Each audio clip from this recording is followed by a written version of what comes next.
Hello, welcome to the short VFX breakdown. I'm gonna go through how I did these shots and some of the fun stories behind it. If you haven't seen it, I recommend you watch the original first. So let's dive in shot by shot and see how it was made. Because of the time constraints, I had to keep every shot fairly simple. They all follow a very similar formula.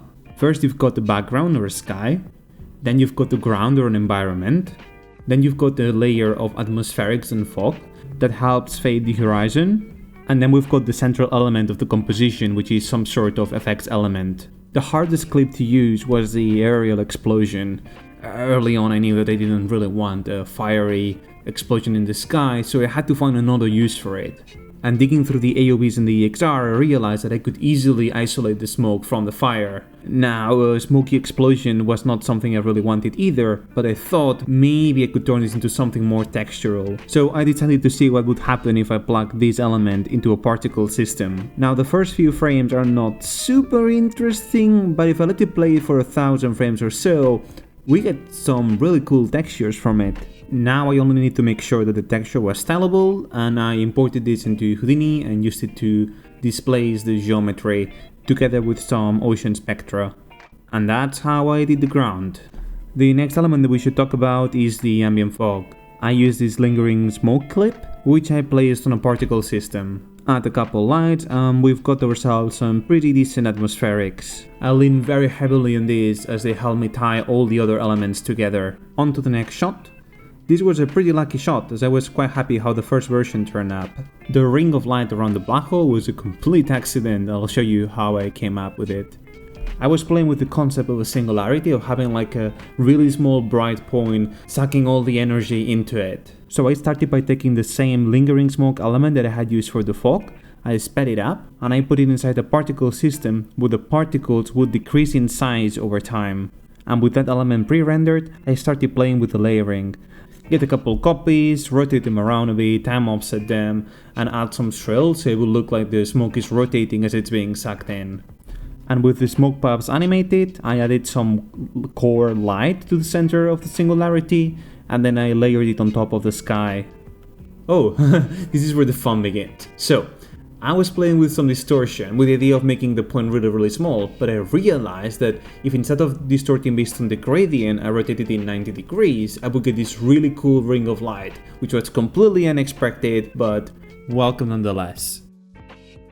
Often it's these like small accidents that can really spice up shots. And with that we move on to the third shot. This is where I did most of my look depth. I had this original idea for like a big ball of lining, and even though the electric arcs are done in Houdini, I wanted to try and do the center of the ball with elements. So I took this energy burst side clip, which by itself it doesn't look too menacing, so I used a grid warp to give it more of a direction, and I sped it up 10 times, so it will become more of like a quick burst of energy. I put it into a particle system with some random orientations, and that element, with a tiny bit of added contrast, became the center of these couple of shots. I quite like how that slow energy burst can be transformed into a new element that looks completely different. And speaking of transforming elements, there's another subtle clip hidden in this shot, and that is the sparks hit.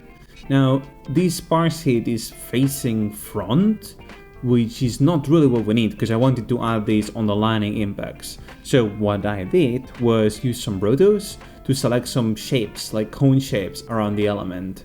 But this had its benefits, because now with that single element I could draw different shapes from different angles, variations for the sparks hit.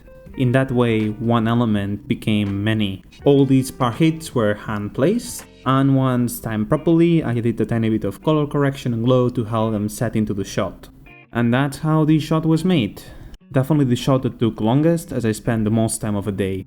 So we've got one shot left, and that's the last shot, which is by far the longest, even if I ended up cutting it quite a bit. So originally this wasn't supposed to be the last shot of the piece, but I started it really close to the challenge deadline, so I kind of had to cut it short.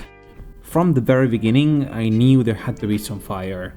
The fifth element, the fifth clip, was this small fire, and the thing is fire, and it's really hard to make it look like something different. So instead, I repositioned the element a few times and time offset it, and then combining to get like a larger area of flames.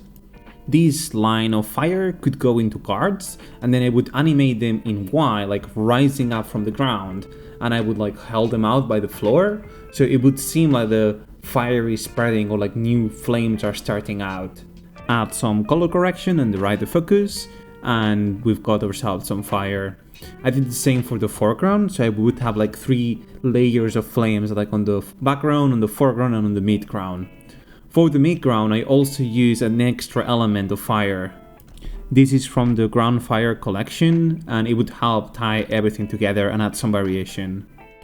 And that's how this shot was made. Pretty last minute. A couple of things that really solid for me were the reflections on the ground, so getting the fire reflected properly. These really made everything feel very integrated and that everything was being part of the same wall, as well as getting the smoke sprites illuminated by the fire. And that's it. This was a really fun project to work on. At this point I would recommend you go watch the original video, and I hope you like it. Thank you very much for listening.